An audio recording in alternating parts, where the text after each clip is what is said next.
of people. Israel is now allowing humanitarian aid into Gaza through Egypt following a visit from President Biden. The US is backing Israel's claim that a rocket was fired by a group inside the territory, while Hamas has claimed the Israeli Defense Force is behind the attack. Prime Minister Rishi Sunak says UK intelligence teams are working to find out the truth. It is important in this instance not to jump to conclusions. We have to establish the facts, and premature speculation, I think, would be wrong. And that's not the right thing. This is a very heightened, sensitive situation, so we just need calm heads. A paedophile who abducted a young girl in the Scottish borders and sexually abused her has been jailed for 20 years. Andrew Miller was told by a judge his attack was every parent's worst nightmare. Greta Thunberg has been charged with a public order offence after a protest in central London. 26 people were arrested following a demonstration outside a meeting of major oil and gas companies yesterday. In the city, the FTSE 100 has closed down 87 points at 75.88. The pound buys $1.21 and €1.15. LBC weather, Storm Babbitt moving further south with heavy and persistent rain, dry in northern Scotland with showers in the southwest overnight, a low of 6. From Global's newsroom for LBC, I'm Charlotte Morgan. This is LBC from Global, leading Britain's conversation. Cross Question with Iain Dale.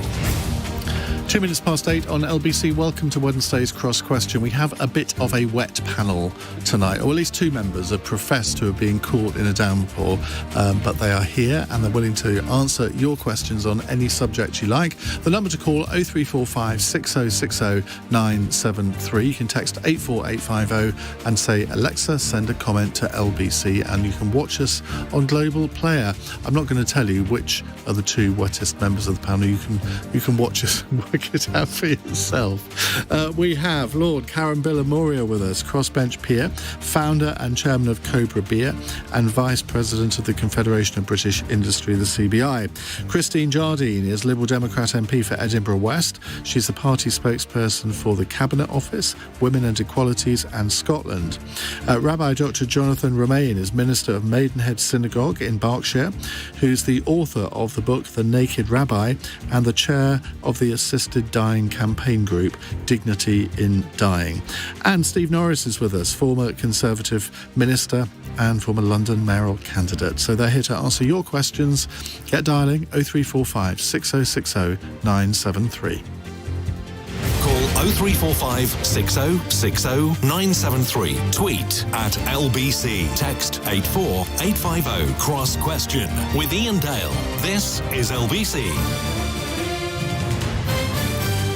Let's go to our first caller. It's David in Bayswater. David, hi. What would you like to ask? Hi, Ian and panel. I wanted to ask, is it right that the US vetoed a UN resolution today calling for a temporary ceasefire to allow humanitarian aid? And it's the 54th time they've done this, the UN resolutions condemning Israel. Well, Brazil, which holds the presidency of the UN Security Council at the moment, has proposed a humanitarian pause to the fighting to allow for aid to be delivered to Gaza. However, the US vetoed the motion, while the UK and Russia both abstained. The US ambassador to the UN says Washington wants to allow more time for the Biden administration's diplomacy in the Middle East to play out. Jonathan Romain.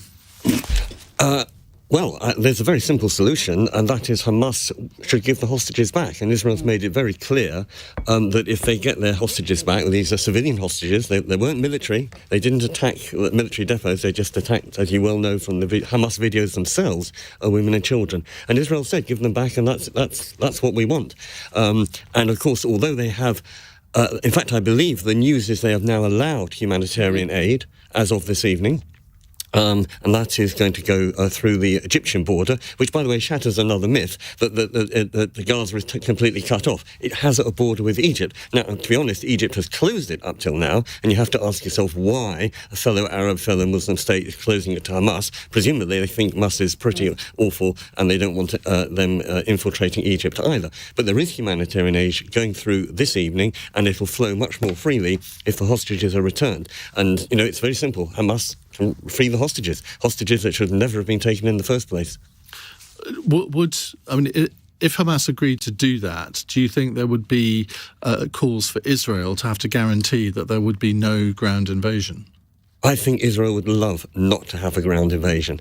I mean, the problem is it's not a sort of open battle like we're used to in perhaps the Second World War or whatever. No. They're going street to street, house to house. The Israeli casualties will be enormous, quite apart from the civilian casualties who are caught up in the fighting. And one of the other tragedies is that Hamas deliberately positions its munitions and its headquarters within civilians. I mean, this hospital, now we don't quite know who was responsible for it, but what I did hear on the radio was the Palestinians saying, we went to the hospital because we thought it was safe. Why did they think it was safe? Because they knew that Israel doesn't target hospitals. So, yes, Israel will be only too pleased to take the Hamas leadership out and not to have to go into Gaza. After all, they withdrew in 2005, and Gaza, remember, is not fighting for its freedom. It is already self-governing. What did it do with its self-governing? Up to a point. Yeah. But it is totally controlled by Hamas, who was elected by the Gazan population. They haven't had elections since 2005. That says something else in itself. OK, Christine Jardine. I think absolutely that Israel has a right to defend itself, and unless the hostages are released, I think Israel will continue to defend itself. A ceasefire, it would perhaps be good to have a pause to allow the diplomacy to continue, but we know now that the humanitarian aid is going to get in, which is something that we were all very concerned about. But I think we have to remember in this that Israel was attacked in a foul, vicious way. It was civilians who were attacked. And they are defending themselves. The state is defending itself against terrorists. And now that the humanitarian aid is going in, the only question that I think we all want answered and answered immediately, apart from who's responsible for the shell in the hotel, is where are the hostages and why are they not being returned? This has been, I wouldn't say overshadowed or forgotten, but in the last few days, there's been a lot of attention on the humanitarian situation, which is horrific and something needs to be done about it. And the Palestinians, I feel, in this are as much a victim in many ways as the people in Israel who were attacked on the 7th of October. But we have 199 missing hostages. We know that Hamas took people back to Gaza. We don't know where they are. We don't know if they're alive. And some of them are British citizens. So 10, I think. That needs to be a priority. And I honestly believe that until Israel has those hostages returned, and until they have said today, and I heard again today from an Israeli, they want Hamas out of Gaza. Their argument, they believe, is not with the Palestinian people themselves, it is with Hamas. Hamas does, as we've just heard, it does hide behind civilians and it uses them as a human shield. It has this vast network of tunnels underneath the ground, 300 kilometres of tunnels. Are they not tunnels as we might think of prison escape tunnel? They can take SUVs. Yeah, it's like the tube under there. I think they call it the metro, in fact. And what Israel wants is Hamas displaced, their hostages back, and the people of Israel want peace as much as the people of Palestine want peace. And I think that's what we have to keep an eye on. My colleague Layla Moran this week spoke very movingly in the comments about the fact that her direct family are in the West Bank. And she's half Palestinian. She's half Palestinian. And some of her family are in Gaza. And she spoke very movingly about the fact that she'd gone, because of that, to a vigil with the Jewish community in Oxford, because she feels that they have now something which kind of almost binds them together. They are both suffering in this and they both want a solution. And I think we need to keep that in our minds as well, that there are two sets of people who need a solution to this, a two-state solution. Steve Norris. Well, I don't really have an awful lot to add to what both of our fellow panellists have been saying, because I think it makes enormous sense. I would only add that the real risk for me is that this escalates even further. We know that, for example, the Iranians were very much behind the ability of Hamas to evade what used to be described as the most sophisticated intelligence service in the world, which was, of course, Mossad and the Israeli intelligence service. What's happened is beyond appalling. I agree with absolutely everything that Rabbi said and our colleague about the necessity for Hamas to reveal where the hostages are and indeed to release them. Clearly, whoever committed the atrocities, we don't really know at this stage. It doesn't make them any less appalling. And frankly, the sooner that this de-escalates, and all parties should be keen to impress on, wherever they have influence, the necessity for that to happen, the better. And do you think that the key to the release of the hostages will be pressure from outside? I mean, the Qataris apparently have relations with Hamas, which slightly fills me with horror, but they do, and they could be the key to this. Well, that's, of course, a product of the usual Shia-Sunni division within Islam itself. But yes, the Qataris, I think, are a key player in all of this, because clearly I don't see Iran wanting to stop the chaos. As far as they're concerned, this plays exactly into their hands, and they'll regard this whole operation as a great success, which is appalling, but nonetheless it's the political reality. People like the Qataris could be enormously helpful. Of course, what they have is the money. Karan Bilimoria. With regard to the UN, by the way, the UN Security Council needs to be reformed. It's way out of date. The 5 permanent members, for example, and any one of them can veto. And India is not a permanent member of the UN Security Council. How about India replacing Russia? Well, it's a much bigger economy for a start. So that's one aspect of it. But what we're talking about here, I think we've got to stop every single minute of every day and remember what happened on the 7th of October. I've shown a film today by the Israeli government, and it is horrific. I mean, it's beyond nightmares. How can any human being do what these monsters, these barbaric monsters, did in the way that they did to babies, to women, to children, to old people, to Holocaust survivors? It's horrendous. 1,400 people, not just killed, but killed in the most... You cannot imagine it. And we can't forget that. And these hostages who are there, 199 of them, including our citizens, including old people, including Holocaust survivors, including children, this is just unacceptable. And one, the hostages have to be returned straight away. The next thing to remember is Hamas have now been in power since 2005, when Israel said, we're stepping out of here. What have they done in that time? People talked about a Singapore in the area of the Middle East being created. They had the freedom to do it. Instead, all that has happened is it's just been hostility. When I was there with a parliamentary delegation in May, which was the House Floor's delegation to Israel, we spent a whole day on the Gaza border, looking out on the whole of Gaza. All these places where these horrors took place, we were there on the ground. Not once did I feel unsafe. In fact, we were dejected by the political situation in the area, including in Israel, but we did not for 1 minute feel unsafe, because we thought the Israelis were right on top of it. In fact, there were flats in a city, Synagogue, which is right there, balconies overlooking Gaza.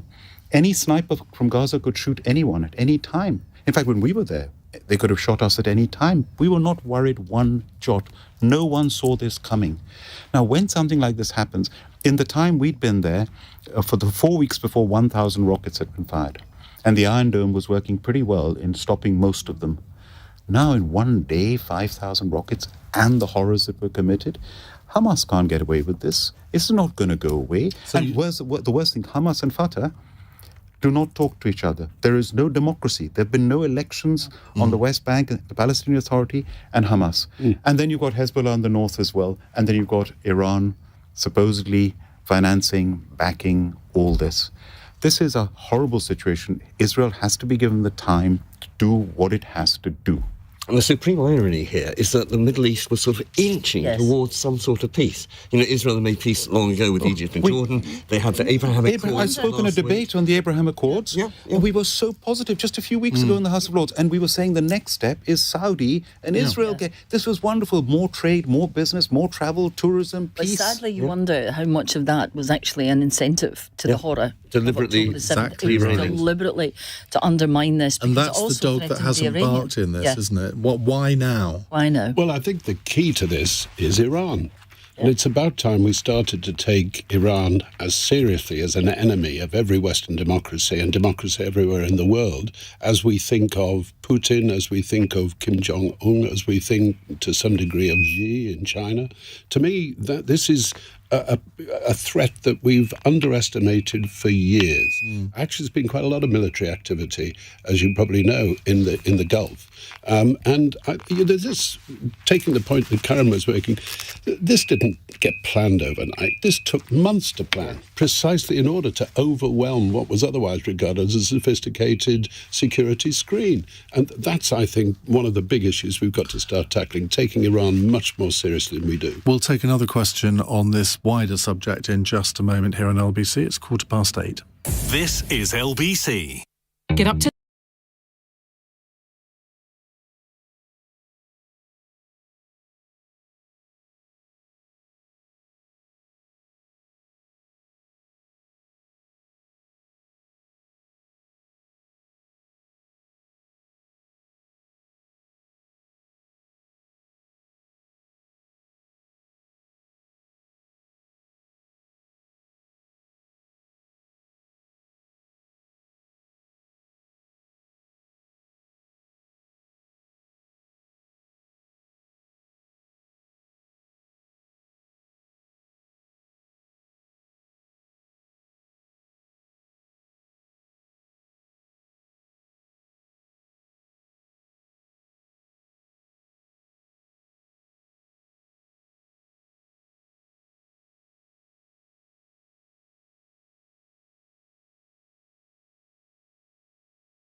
Cross Question with Iain Dale on LBC. Text 84850.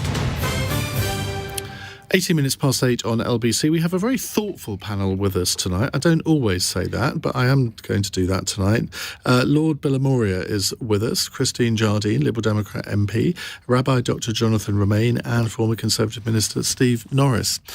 Let's go to a text question from Sam in Cambridge, who says, does the panel agree that Hamas should allow the UN to assess and identify responsibility for the bombing of the hospital in Gaza? I'm not sure that's a function of the UN, but I mean, it's an idea. Steve Norris. Well, I'm not even sure it is a practical possibility anyway. I think we know that it was not the Israelis who bombed that hospital, and if that's the case, it's a further example of how Hamas uses its own civilian population to ramp up the outrage that those who support Hamas will now feel they're able to express.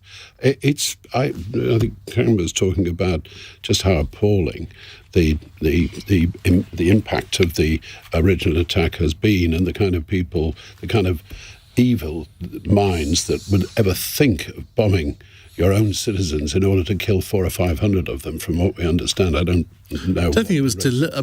let's assume it was... Well, they said that it was Islamic Jihad. I don't think anybody's suggesting that it was deliberate. I think a rocket ceased functioning and then dropped on the hospital. That seems to be the theory. Well, if that's the case, then I've not been able, I'm afraid, to keep up with the latest developments, so you must excuse me. But certainly it wouldn't have surprised me if it had been done, if you like, to make a political point. As it happens, if it is just an appalling consequence of this conflict, it's that bad enough in itself.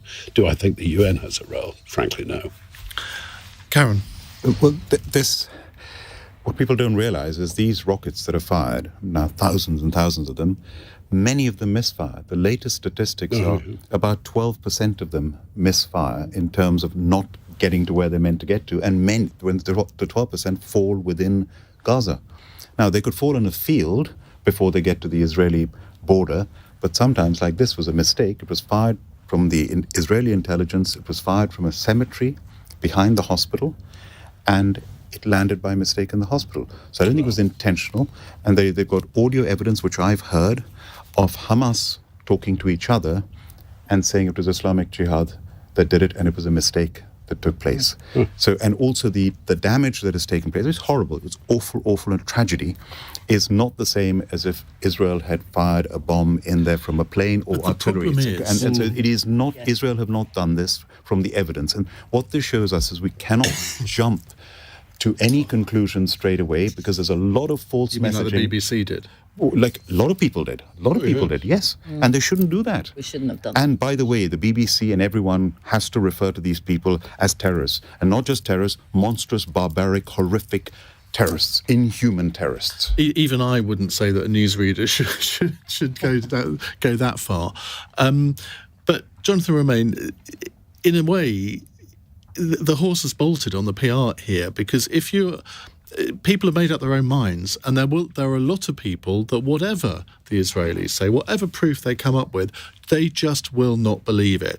You now get the excuse, well, it couldn't have been an Islamic Jihad or Hamas rocket, because they wouldn't be able to kill 500 people, ignoring the fact that there were loads of people in a sort of taking shelter in one particular place. It wouldn't need to be a massive rocket. But people just seem to revert to their own prejudices, whichever side we're talking on here, don't they? Yes, and it would be really good if we followed the evidence, not the supposition. And I think I'm actually rather proud that we did on this programme last Well night. done, Iain Dale and LBC. But it also shows that Hamas has not only attacked Israel, but it's actually let down its own people, and it's really caused something absolutely suicidal for the Palestinian people. The good news is, and this hasn't come out so far in our discussion, it's very clearly a political battle. It's not a religious war. And I say that because it means that there is actually no need for Jews and Muslims in this country or elsewhere to be at odds with each other. Certainly I've been in touch with local imams, national imams, and we're very adamant that we're not going to bring what happens in the Middle East to England, and that our good relations shall stay. But we saw the demonstrations that were taking place in Amman, in Turkey, and other parts of the Middle East last night, where everyone assumed, because they all assumed. We don't want no, you're right, but they all assumed that Israel must have been to blame. Now, I mean, you can see the logic, I suppose, but they didn't wait, and then they cancelled this summit with President Biden today. And, I mean, these things have consequences. Yeah, as often... was it Abba Eban who said Palestinians have never missed an opportunity to miss an opportunity? And really, it would have been in their own interest if they'd met with Biden, with his power behind him, with the American, not just military power, but also the financial power. And it could have done much good. Boycotting just never helps. And you've got to talk to your enemies. You don't talk to your friends to achieve things. You've got to talk to your enemies. Yeah. Christine? I was going to say that one of the reasons I think that some of the Arab nations pulled out the talks with Biden was the pressure they were under because of the rioting and the protests in the street, which was a result of the assertion that Israel had bombed a hospital, which we now know is highly unlikely, I don't want to be the one who makes the evidence, but I do think we don't need to jump. We shouldn't be jumping to conclusions. And I think one of the most damaging things about jumping to conclusions last night was that it sparked off this reaction. And once you've done that, it's very difficult to claw back from that. And that the pressure that the Arab states would then have been under not to speak to Israel must have been huge. But now, when you look at it, the Americans have investigated and say that, they are confident now that it wasn't the Israelis. Our government is looking at it very, very closely. The last I heard, they didn't think that it was likely that it was the Israelis. And it seems now that a conclusion was jumped to because there was an explosion from a shell in Gaza that it must have come from Israel. And that's not the case. We know that rockets are fired by Hamas and Islamic Jihad from Gaza, and that they misfire. So, the damage that was done by jumping to a conclusion is monumental. And yes, I agree with the Rabbi. The argument shouldn't come here. It shouldn't be between Jews and Muslims in this country, but we are seeing a massive increase in anti-Semitism and Islamophobia. And to be fair, we do need to pay attention. I'm glad you added that, because if you look at the figures, I mean, not just the Community Security Trust. I mean, they've done a lot. We had Dave Rich on last night, but if you talk to the people at Tel Mama, who effectively the sort of opposite to them, I mean, they have reported a huge increase in Islamophobic incidents. And that's what I think is interesting. And I wanted to get the chance actually to ask the Prime Minister, yes, money's been put in to security, but are we going to encourage more cooperation between them? Because I think the answer could be there. If we get the CST and Tel Mama to work together, and they seem to want to cooperate, then we can perhaps begin to break this down and recognise that this is not a problem which is only affecting Jews or only affecting Muslims. It's affecting both communities, and it's affecting both Israelis and Palestinians. And the first phone call I made after phoning some of the bereaved families in my community was to phone the local imam. Yeah.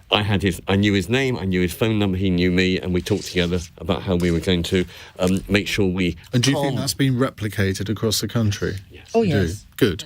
Bit of breaking news. The Foreign Office is tonight advising British nationals against all travel to Lebanon and telling UK citizens in that country to leave as soon as possible. Well, that would indicate, and maybe I'm reading too much into this, but of course Hezbollah effectively control most of Lebanon, and if they launched an initiative against northern Israel, well, we are in a very, very different ball game there. There have been lots of pro-Gaza protests in Lebanon today.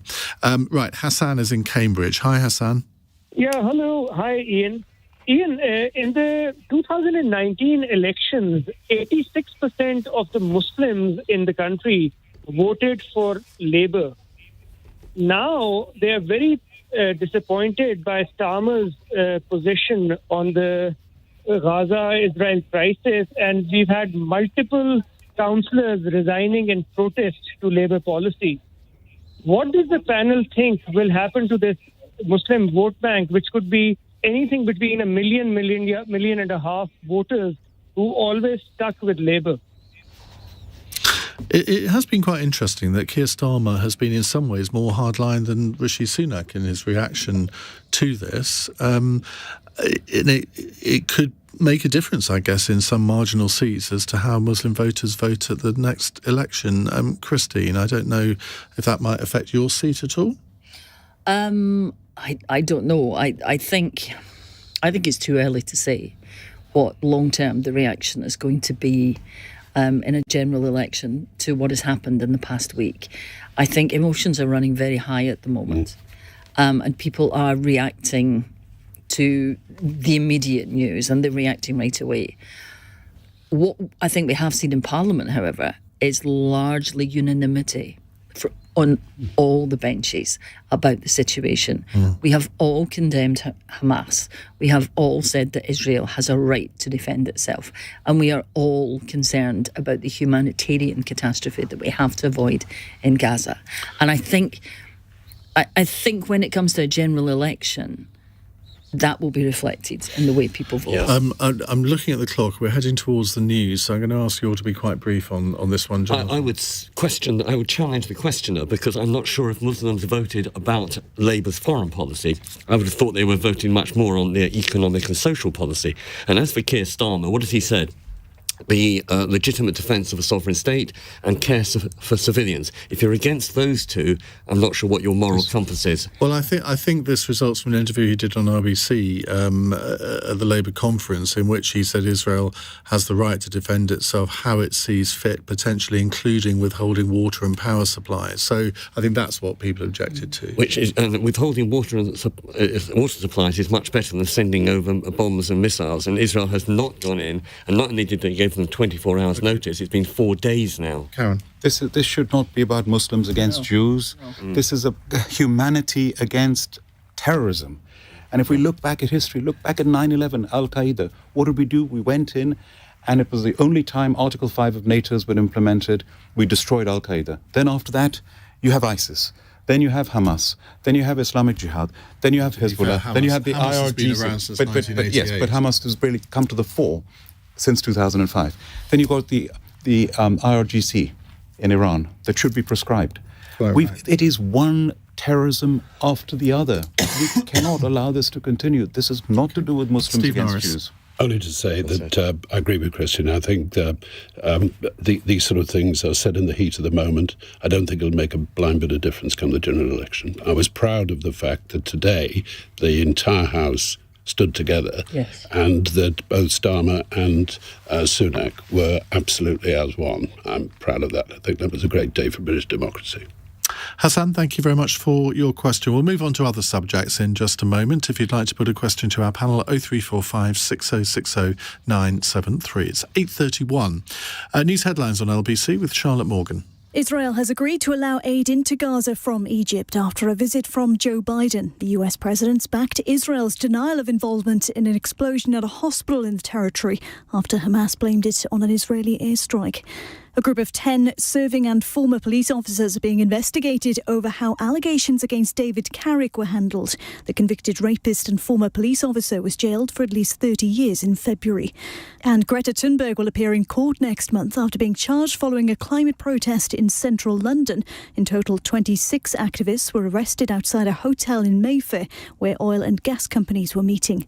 LBC weather, heavy rain for most as Storm Babbitt moves north, drier in northern Scotland with a low of 6. LBC.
Cross Question with Iain Dale on LBC.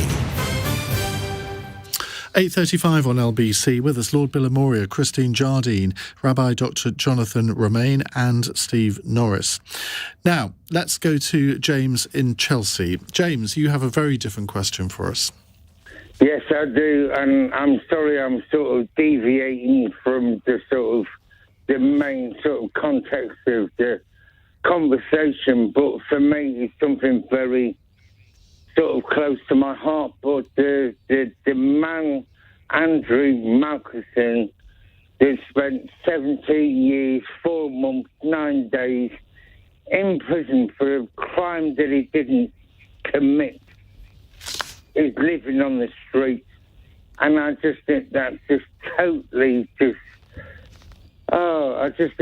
totally barbaric. You put a man in prison for 17 years and then you're waiting, he's waiting for his compensation, which isn't going to probably take place for a couple of years. But part of my thinking, and I'm a working class person, part of my thinking was that if he's going to get this, I think a couple of £1 million, maybe a little bit more, maybe a little bit less. But part of my thinking is that if he's going to get this already, why not just give him Why can't he have an advance? Why can't he just, have a little lump sum? About, I mean, okay. I don't know, 100,000. Well, that sounds very logical. That sounds very logical, James. So just a little background to this. Andrew Malkinson was wrongfully convicted of rape in 2003 and finally freed in July of this year after forensic testing linked another man to the crime. Now, he's having to pursue a civil claim to get compensation for the time he spent locked up and believes this could take 2 years. And he's now living in a tent in Spain. There's something wrong with the system if that is allowed to happen, isn't there, Christine? Yeah, that's not fair. When someone is wrongly convicted, you have to examine, first of all, what went wrong, but you also have to ensure that you do everything you possibly can to help them re-enter society and do it smoothly and with support. And yes, if he's going to get however much compensation, surely there's a way of giving him an advance on it now. And the other thing about it is, if he spent 17 years in prison, it's not going to be easy to re-enter society and to be able to cope with budgeting every month and getting a lot of money and knowing what to do with it. He needs help and support. And the fact that he hasn't got it, I think, is criminal. We really should have a much better system and much better support in place for people when they're the victim of something like this. In fact, anyone coming out of prison, but particularly if they've been wrongly convicted. You've been a minister, Steve. If I was Alex Chalk, the Justice Secretary, reading this story today, I would want to take action this day. But if you were yourself in that position, maybe you have been in that position where you've seen something going completely wrong, you've ordered for it to be rectified, but the system doesn't allow it. Oh, the system is to blame. I mean, we've been very generous so far to the system because the system, if you remember, was actually shaping up to charge him for the fact that he'd been given free board and lodging for 20 years. Yeah. I mean, that is utterly inhumane. This is an innocent man. Yeah. And yes, I think Alex Chalk should have been on the case the minute he heard about this and said, for God's sake, give the man $1 million straight away. You can argue about the difference, although why it should take 2 years, God knows, because after all, it's a very simple proposition. He was wrongly convicted. He served 20 years, the most important 20 years of his life. Now he's out. He deserves to be thoroughly compensated. I'm not sure money can even do it. No. And I think that's the point that Christie's making. You know, there's all of that terrible emotional and, and social sort of interchange that he's missed. Oh, I think this is something that reminds me very much of the way that we seem to have reacted to those poor postmasters and mistresses who were, some of them, convicted when the company itself knew that they were innocent. There are some times in this country when you despair of the way our criminal justice system works, and frankly, this is one of them. It's not just the criminal justice system, though. We've seen failures in dealing with the infected blood scandal. We're still waiting on that being resolved. decades later. There's something wrong when we can't recognise that someone has been wronged by the system and fix it. Karan. Well, this is a pure case of miscarriage of justice. Yes. And when it's in such a horrible way, ruining somebody's life, he is due compensation. He will get that compensation. And here's the irony of it. This country is respected around the world as having the fairest system of justice, of having the best courts, the best judges, the best lawyers. And this is a question of leadership. And this is where government needs to step in and say, well, the system can be the system. This is not fair. We're going to sort this out now. It takes guts to do that. Hammersmith Bridge, a bridge being closed in the most important city in the world for all these years because of the system of two boroughs not agreeing, whatever it is. This is where leadership, if I were Prime Minister, I'd step in and say, sort that bridge out within months. And what's the point of being Prime Minister or Justice Secretary if you can't step in and do these things? Couldn't agree more. Couldn't agree more. I reckon, you go back to one of the few things you can do as a minister is say, well, I don't care what was happening yesterday, we'll do it differently from today. And actually, the blob will try on occasions to correct you if they think that you're wrong, and just occasionally, you even might be. That's when they say... Were you ever wrong, Steve? I was never wrong, but I was told on occasions that's a very brave decision, Minister, which means you're an idiot. But off you go. No, there's a serious point here. The serious point, I think, both Christine and Karan have summed it up perfectly. This was a dreadful miscarriage of justice. He deserves to be cared for, not just financially compensated. This is, I think, Christine's point is entirely right. He should be cared for, and the state is... Jonathan. Yes, and really to get the enormity of the situation, you just have to ask any one of yourselves or any one of the listeners, which of the last 17 years of your life would you like to lose? It's just terrible. And yes, it should be an automatic process, but I would also say there should be some responsibility at the top. Particularly the postman, for instance. It seems to me that the former CEO got away with everything. And same with the blood scandal. Why does the buck... Well, we say the buck stops at the top, but it seems not to. Deputy heads must roll, Jonathan. Deputy head, well, good line. And actually, in the case of the Post, I was particularly irate because the then CEO was actually an Anglican minister. And, where was her love your neighbour as yourself? Where were her religious values, quite apart from her bureaucratic Honestly, these skills? religious people, they're always the worst, aren't they?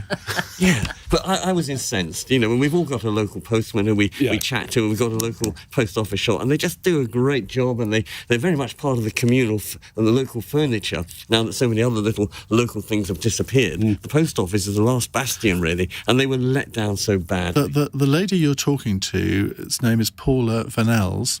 She got a CBE in 2019 for, wait for it, services to the post office. Oh, you couldn't make it up.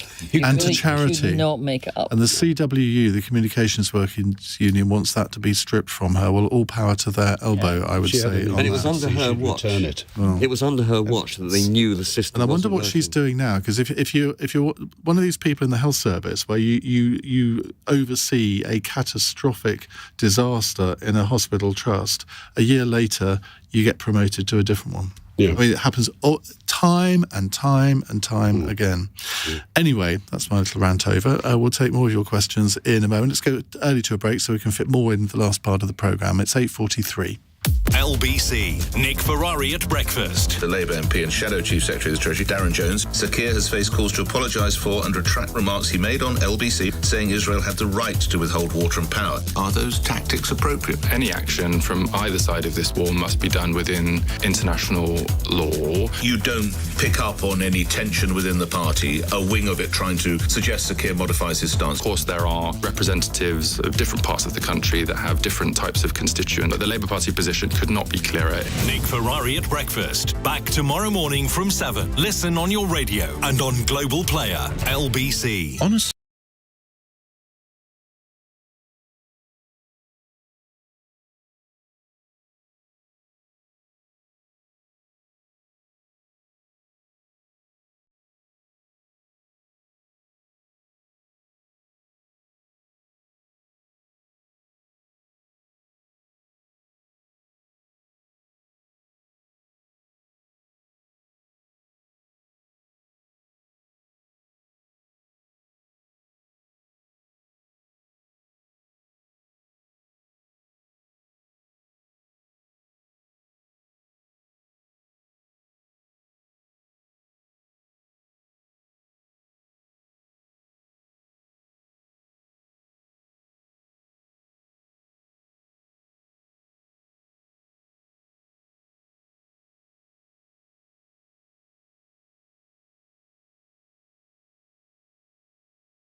Leading Britain's conversation. Cross Question with Iain Dale. Tweet at LBC.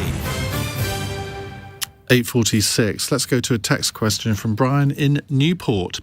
Is it inevitable that schemes like the congestion charge and Wales's 20-mile-an-hour speed limit will end up being seen right across the country? Now, the background to this is that a report from the National Infrastructure Commission warns that congested roads and inadequate public transport constrain cities' economic growth and suggests measures such as congestion charging or workplace parking schemes will be needed to deter people from driving into city centres and avoid total gridlock in them. This really gets my goat, this question, because, I mean, why is it that these commissions, their first knee-jerk reaction is to always impose new taxes and charges? Well, I have to tell you that I've just... hang on, I wasn't coming to you, Jonathan. Wait your turn. Let's go to former Transport Minister Steve Norris. For what it's worth, this is not, as always, it's not a simple question. The congestion charge, for example, has no impact whatsoever on congestion in London these days. It did initially. Of course it did, but it was always going to be temporary. I remember saying to Ken Livingstone, who I got on with extremely well, incidentally, he's clearly been by far the best mayor we've had in this city so far, by a country mile. I remember saying, the trouble is, Ken, this only works if you don't raise a penny. If you do raise a lot of money, which of course you do, it's because it hasn't worked, because people have simply got used to paying it. And right now, I don't know about you, but I have an account with TfL, which ensures that I've always paid, and it's such a meaningless proposition, really. So you've got to be very careful about thinking that just charging is going to solve the problem. There is a huge issue around the role of public transport, because, you know, I own cars. I used to sell cars. You did, and I've owned all sorts of exotic nonsense. But nonetheless, to be serious, I don't use it in London. I absolutely do not use it. I've used the tube always, occasional buses, gets me around much more efficiently. I probably use the tube, I think probably today about 7 times, just going from here to the city to backside, to so on. In a great city like London, that works. But we're very, very bad at providing that kind of connectivity elsewhere. Manchester's got a reasonable system. Birmingham's got a rather limited system.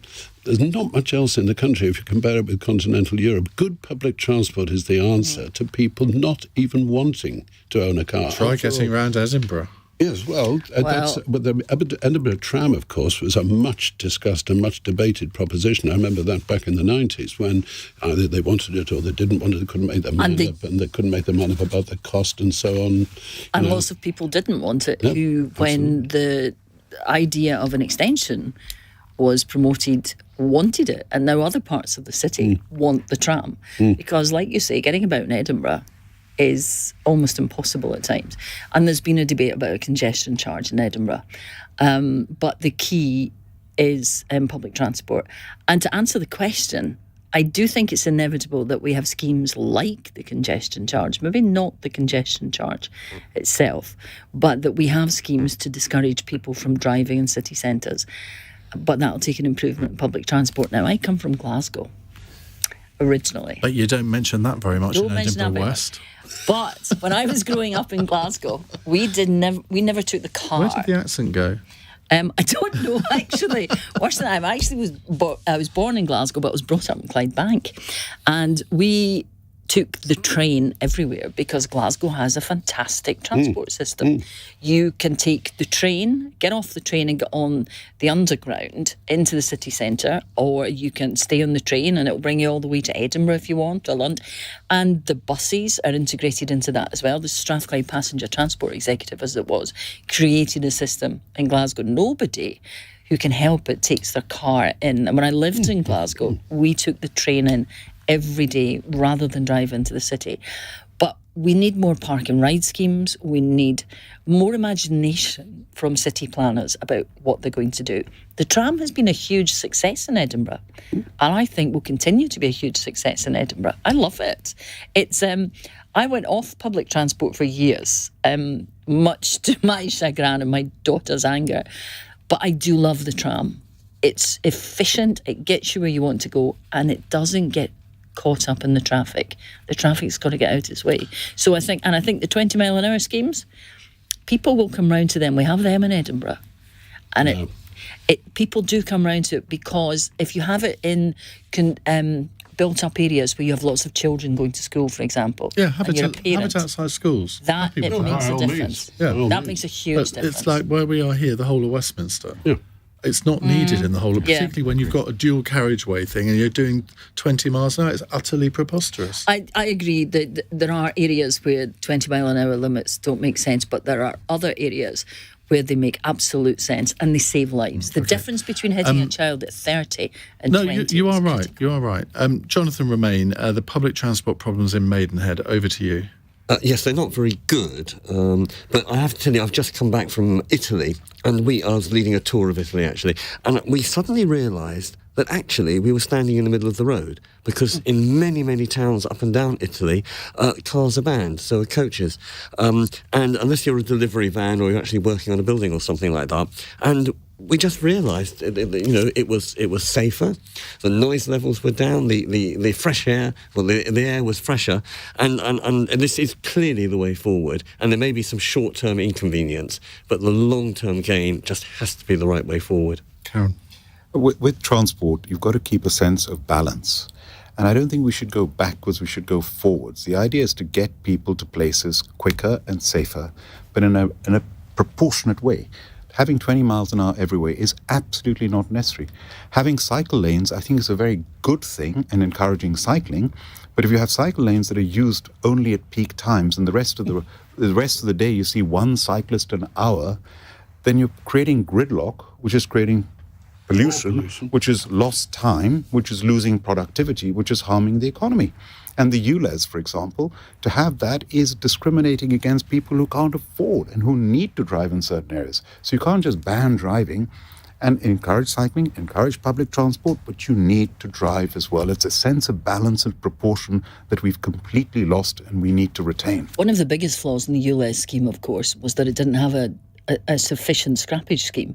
If you're going to bring in a congestion charge, then you have to think about the effect it's going to have on people and how you mitigate that. Glasgow, they had this ridiculous situation where charity vans were having to pay the congestion charge, and then they discovered that, I can't remember the percentage, but a huge percentage of their own vans didn't meet the requirements for the congestion charge. So you've got to do it. If you're going to do that, you have to do it properly, and you have to have proper scrappage schemes, compensation, and a way of people being able to afford it. It's worth saying, incidentally, I'm chairing a commission report for the Independent Transport Commission on the really damaging effect on people on low incomes, particularly outside London, funnily enough, where the car is absolutely the only way they can get to a job. Yes. And incidentally, we're finding quite a lot of cases where the car isn't taxed.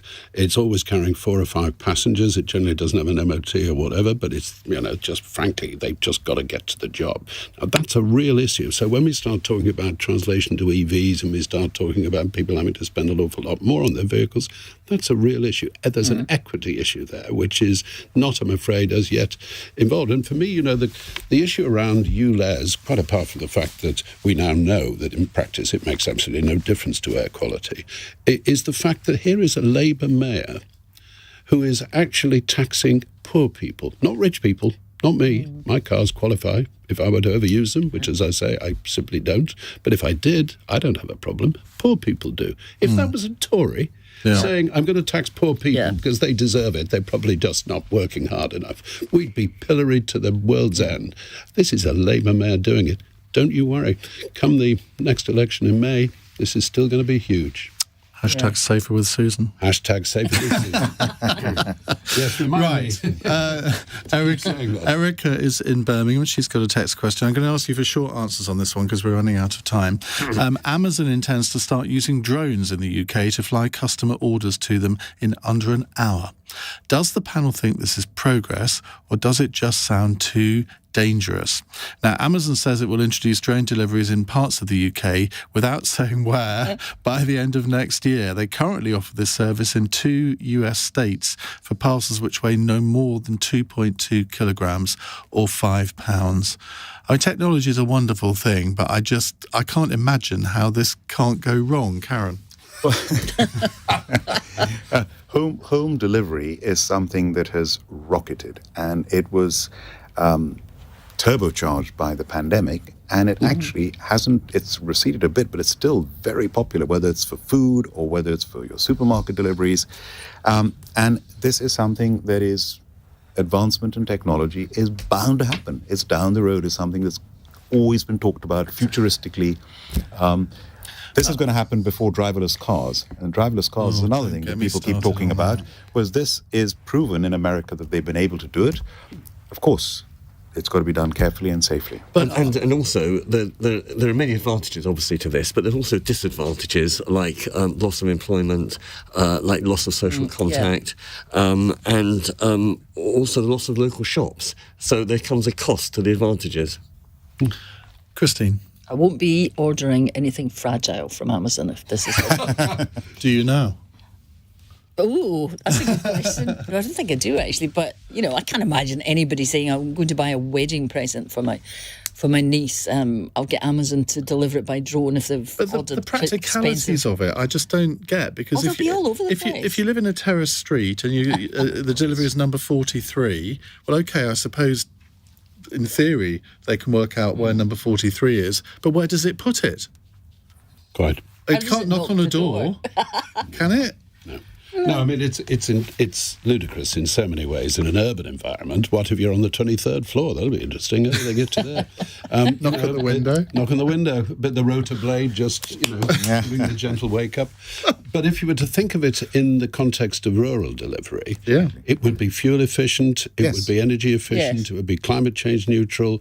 It has a role, not a huge role. But if you live in the middle of nowhere and your house is in the middle of sort of 3 fields or something, that is your property, the 3 fields plus your house. I mean, does it deliver it in the middle of a field? How does it know where your front door is? It's in the country, presumably they go Let's just be clear.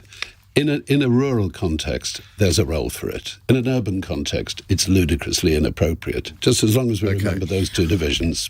Right, let's move on to our final fun question at the end of the programme with Sandra in Bedford, who says, how many languages do your wonderful panellists speak, and do they regret not knowing more? Were they good language learners at school or pretty hopeless? Now, this is in the light of a report that says Britons want languages taught to GCSE, and we're all ashamed that we don't speak languages because we want to be able to hold a conversation in that language. That's going to be our phone-in the next hour, by the way. Jonathan? Ich kann nicht sprechen Deutsch, aber ich kann verstehen. Sehr gut. Sehr gut, ich liebe dich. Karan?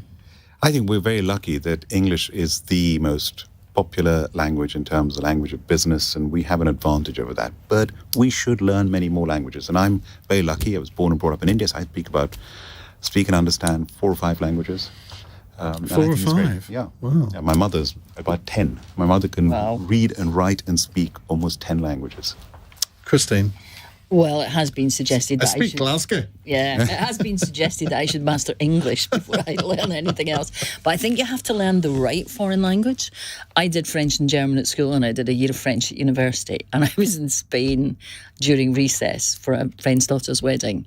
And hola was the extent of my Spanish. And I was quite embarrassed about it. We really Spanish is the 3rd most spoken language in the world, but we don't put an emphasis on it in our schools. And I think if we're learning languages, that's great, but make sure, please, that they're the right ones. And that, French and German, I loved learning, but I haven't used my German outside of visits to Germany, Austria and Switzerland. It hasn't been that useful. Well, I did a degree in it, and I haven't used it since 1985, really. Steve? I loved languages. I sometimes regret not having taken it onto university, so I speak pretty good French, reasonable Spanish, and moderate Italian. I never mastered German. I can ask for 2 Bier bitte and so on. That's easy enough. Important. And indeed, dia biro parakalo in Greek, if you really want to add another one. But please don't ask me to go much further. But it may be that Mandarin is the most useful of all. Yeah. Well, Mandarin, Arabic. I mean, those are the 2 languages. If you had kids at school at the moment, those are the 2 that you'd probably go for. Thank you very much indeed. to Dr. Jonathan Romain, Steve Norris, Christine Jardine and Lord Karan Bilimoria. On the panel tomorrow, on Monday, we have the Conservative peer Lord Greenhalgh, the Sun's political journalist Noah Hoffman, the barrister and broadcaster Hashi Mohammed, and we'll bring you another as yet unidentified panellist too, just to keep you on your whatever. Right, in the next hour, we are going to talk about foreign languages. Why are we so useless at them? And according to a new survey, most of us would like to speak a foreign language and we'd like to learn one. Well, there is ample opportunity to learn foreign languages because there are such things as evening classes. And when I finish LBC and when I finish my working career, I think I'm going to teach evening classes because I've always wanted to do that. I've always wanted to learn Dutch myself. It's the most guttural language out there. And the word in German, there's a street name called Herengasse. In Dutch, it's Gergach. Now, who wouldn't want to be able to pronounce that word? 0345 6060 973. It's almost as bad as Glasgow. On your radio, on Global Player, and Play LBC. leading Britain's conversation.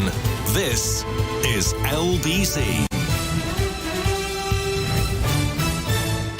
From Global's newsroom, the UK Foreign Office is advising against all travel to Lebanon, which shares a border with Israel. It's also encouraging anyone who's currently there to leave.